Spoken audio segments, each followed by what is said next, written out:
Ndicela ukubuza si-office se-Kaizer Chiefs ezo. Oh, okay, good. Yes, uthetha noThumelo Drom, i-speak person sabalandeli be-Orlando Pirates, ne-president yabalandeli bebhola i-Afrika yonke jikelele, every Africa.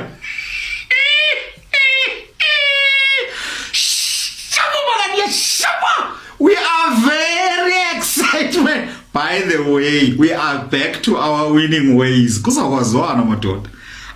Sorry. Sis man, ndizocongratulate nina man, ndivile uba nifumene into phayana e-FNB nina njengoba benidlala nesuwelele. Ndiyeva uba nibuye ne 1 point phaya sis.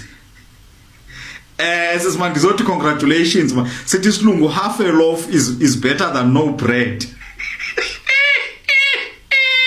Ucunzu akafani noshiti. Sorry. Sisimane isixhosa sithi sona ucunzu akafani noshiti. At least man 1 point akufani sisimane nisebenzile. Sisanhleki. No yeke sise ubi Pirates idlale njani sisimane ndokunqina uba ndibe ndinichomela ngo 3 points yayibona lanto engathi thina sizenza ngcono yayibona simane sithatha 3 points kule nto yale league yayiqaphela ne.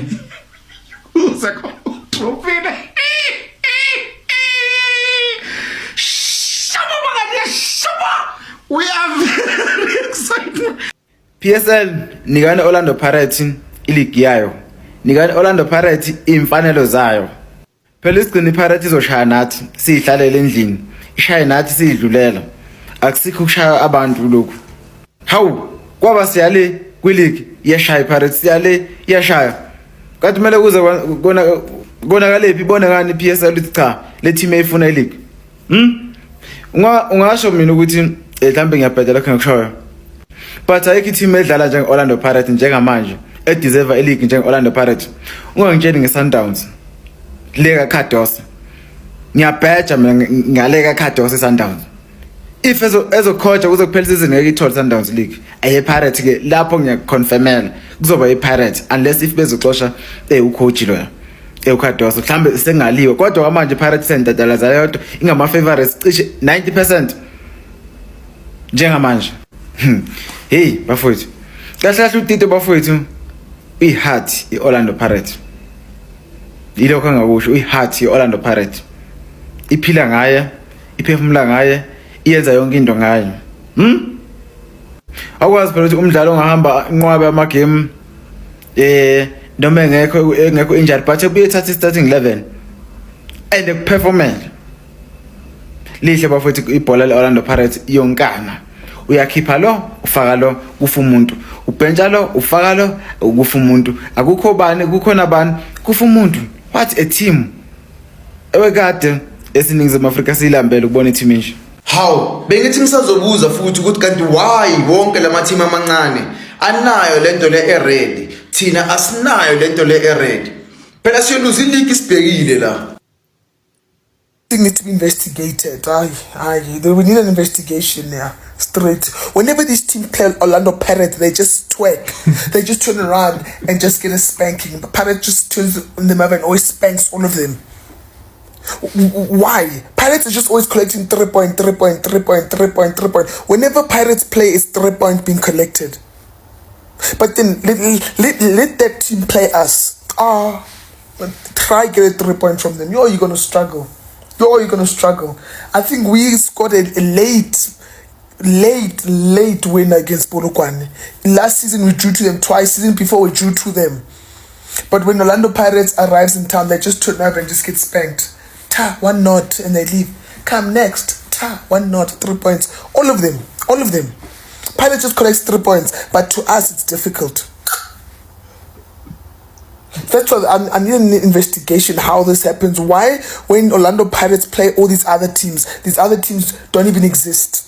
How? But once they play us, and then they become all Real Madrid, Barcelona. Mara, Minyaring is. I'm getting piles from Minyaring. Straight. This Minyaring thing is starting to affect my health. No. I must check my medical aid if it's up to date because this Minyaring is gonna finish me. Or I must stop hate watching. But I don't know, something takes over once it becomes match day. Orlando Pirates is playing in the Betway Premiership. Something just inside, I have to hate watch, and then they win, and then I get angry. Rinse and repeat every time, same thing, rinse and repeat. I hate watch they win.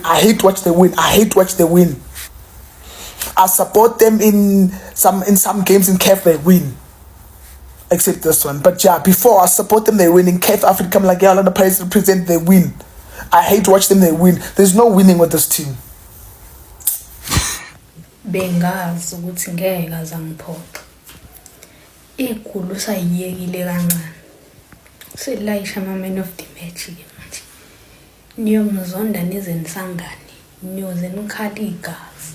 Ilokhu ilayishile. Ithini? Ithi bwetitu. Wetitu.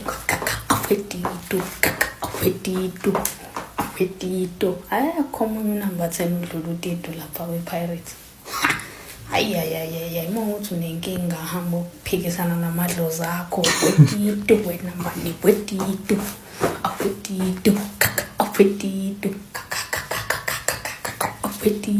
What a game, and what a performance from Utito, what a performance from Abu Muremi, what a performance from Apollos, what a performance from, ever so good Mbogazi. But I have to give you credit again to Keeper Polokwane. I have to definitely give the credit to goalkeeper Polokwane. Can I please give the credit to goalkeeper Polokwane? Mchita was saving Polokwane. He was genuinely saving Polokwane. And I feel Pirates could be 3 goals.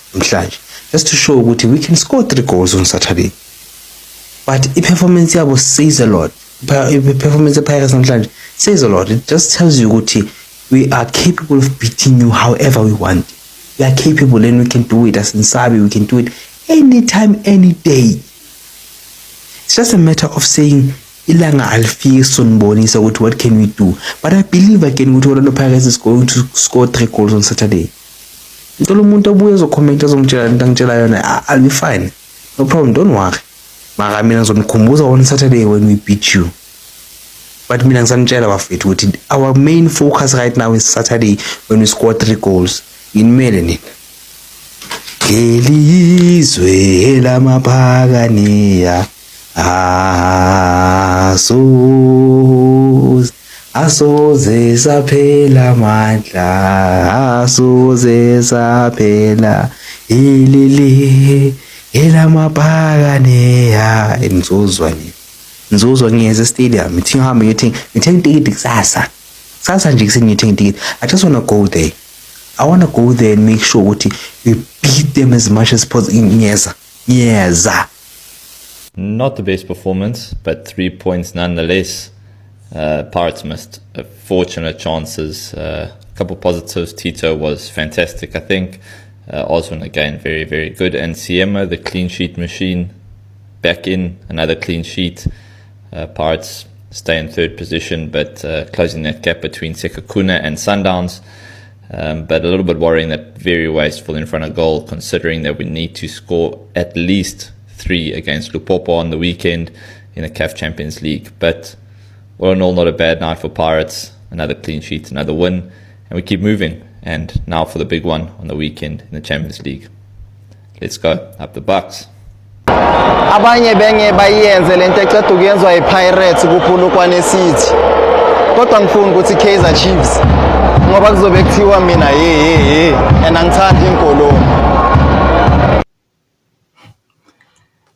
Aye sanibonani bafethi, igama lami uKatleho. Namhlanje ngiyazintroduce ke igama lami uKatleho, but you can call me Malili.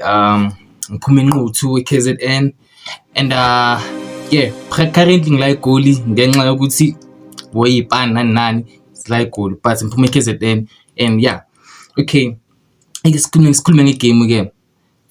I don't like how wasteful we are in front of goal. Looking at the fact that on Saturday we need to score more than 3 goals. Namhlanje we clear cut chances angazamangaki. We missed. I am not frustrated because we swinile and bevele bengifuni win. And anything enfuna sina ukuthi we've never beating iPolokwane City ngamagoli amaningi. So to wonke umuntu othi hey we're playing bad, I mean we've never beaten Polokwane City ngamagoli awu-4 or awu-5. Every time we play against Polokwane City, it's always 1-0, 2-1 or 3-1. It's always close. So even coming to this game now, I was hoping for a 2-1 win or a 2-0 win. But okay, it's totally 1-0 win. But we could have scored more. Tito could have had a brace. Apollos could have scored, bruh. We need those goals. But like, let's confident with save us a shy. But in fact, we miss a lot of chances. In fact, a lot of chances. In fact, a lot of chances. But the overall play, in fact, I'm impressed. In fact, we still playing good football, but we just don't finish, bruh. We need those goals, bro. It's this thing. Like Jose Rivero, Lebek Shamu, 7 goals, 8 goals. We need that kind of. We need that kind of mentality right now. We just need so score. We don't care what's among. We're just gonna keep scoring. But right now, I feel like we're still clinical. No, I hope I feel like it's umdlali oma game amakhulu.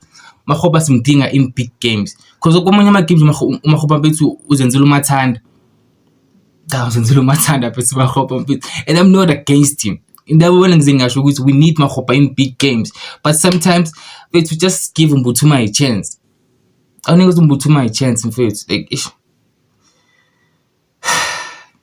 a win is a win, a win is a win. Calm down. Any different sikhulume ngayo bafethu. The hate Tito is forced. More to support the Pirates in our umthanda Tito. There's something wrong ngayo mfethu. I don't know. There's something wrong ngayo. It's either we hate her or uvumele ukuthi amakhosi aku-influence. Because lento ukuthi uTito at least ifike nama-fans Chiefs. They were like, hey, uTito aligibela whatever much isikhathi. I was like, hayibo, uTito is not like uvele gibela ibhola nje.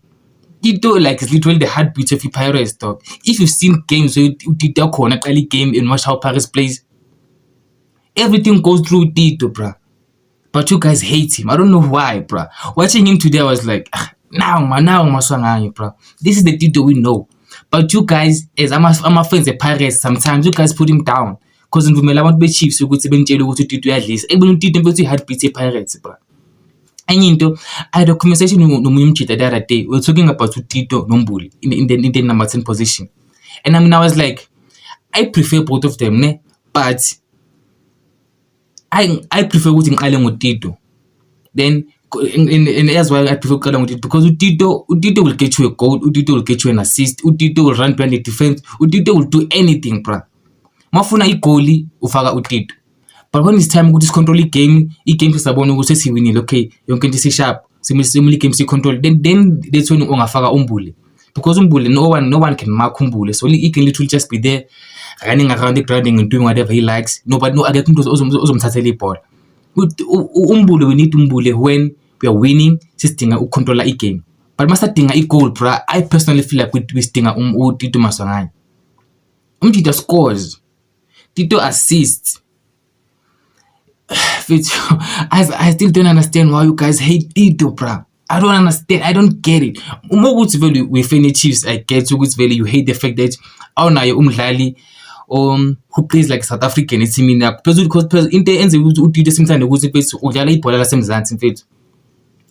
uTito nje umnandi mfethu uyikehlile groundini udlalela ibhola lakhe, bruh. It's calm. That's what you like about Tito, bruh.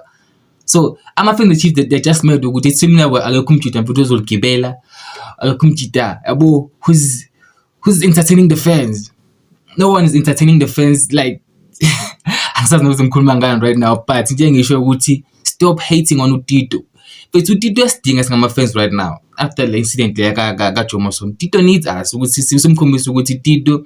They are still the heartbeat of the team. We still need you. So let's support Tito, guys. One of the match I'm playing. Don't know who to create some chance among. Don't know who to win. Oh, as you think too. Please subscribe to my channel. Mbuga my video. And I'm trying to uzami bese ubuka ama ads mfethu ngiyacela mfethu. Anga YouTube awukhokhi mfethu. So just ubuka ama ads bafethu ngiyacela bafethu and yeah, that's it for game namhlanje bafethu. Namhlanje ngisintroduceile ke. Thema ningizwile ukuthi ngomfethu I'm just a jita from KZN emakhaya. I'm mfethu trying to make a living. And so please guys subscribe. Just subscribe. Anyways, ngiyabonga bafethu for watching.